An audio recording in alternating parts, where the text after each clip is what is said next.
Hi అండి. నేను బంగాళదుంప కర్రీ కుక్కర్‌లో మంచి టేస్ట్ అండ్ ఎక్కువ గ్రేవీ వచ్చేలాగా చేశాను. వీడియో కావాలంటే మీరు కూడా చూడండి.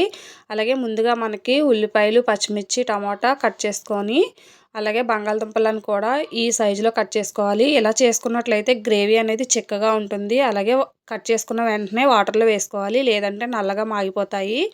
ముందుగా మనం స్టవ్ వెలిగించి స్టవ్ మీద కుక్కర్ పెట్టుకొని అందులో ఆయిల్ వేసుకోవాలి. ఆయిల్ అనేది మనం ఎంత సరిపోతుందో అంత వేసుకోవాలి. కుక్కర్ కాబట్టి కొంచెం ఎక్స్ట్రా వేసుకోవాలి. కుక్కర్‌లో ఆయిల్ వేసుకున్న తర్వాత మనం ఆయిల్ హీట్ ఎక్కిన తర్వాత ఉల్లిపాయలు, పచ్చిమిర్చి వేసేసుకొని ఒక 5 నిమిషాల పాటు వేగించుకోవాలి.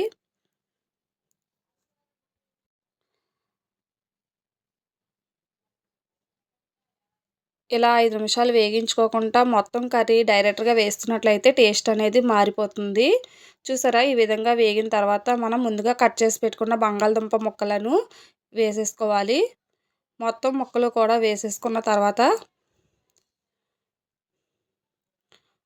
ఒకసారి మొత్తం కలుపుకోవాలి.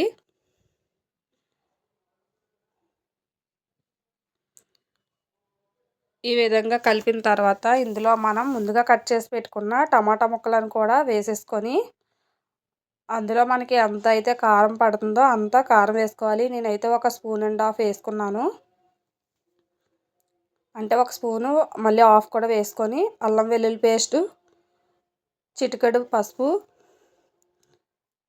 ఉప్పు కల్లు. సాల్ట్ కంటే ఉప్పు కల్లు వేసుకున్నట్లయితే టేస్ట్ అనేది చాలా బాగుంటుంది. మొత్తం కూడా బంగాళదుంపలకు పట్టే విధంగా కలుపుకోవాలి.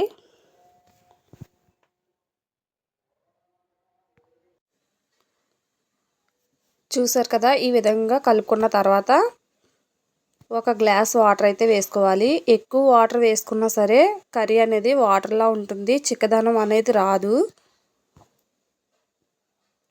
ఇలా వాటర్ వేసుకున్నాక మధ్యలో మొత్తం ఒకసారి కలుపుకోవాలి.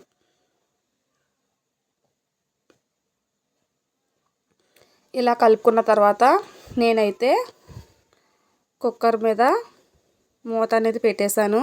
విజిల్ అది బాగా చూసుకొని పెట్టుకోవాలి. ఇలా 3 విజిల్స్ వస్తే సరిపోతుంది. చూసారు కదా? ఈ విధంగా ఒక 3 విజిల్స్ వచ్చేయింది. 3 విజిల్స్ వచ్చేసిన తర్వాత పూర్తిగా విజిల్ పోయేంత వరకు కూడా మనం తీయకూడదు. పూర్తిగా విజిల్ పోయిన తర్వాతే తీయాలి. లేదంటే మొహం మీదకి వచ్చేసి మొహం అంతా కాలిపోతుంది.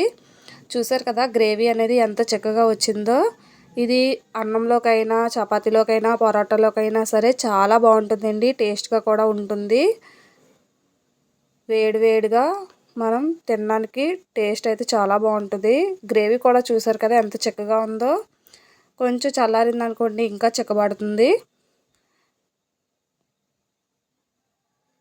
వీడియో నాకు నచ్చినట్లయితే లైక్ చేసి, సబ్స్క్రైబ్ చేసి మన ఛానల్‌కి సపోర్ట్ చేయండి ఫ్రెండ్స్.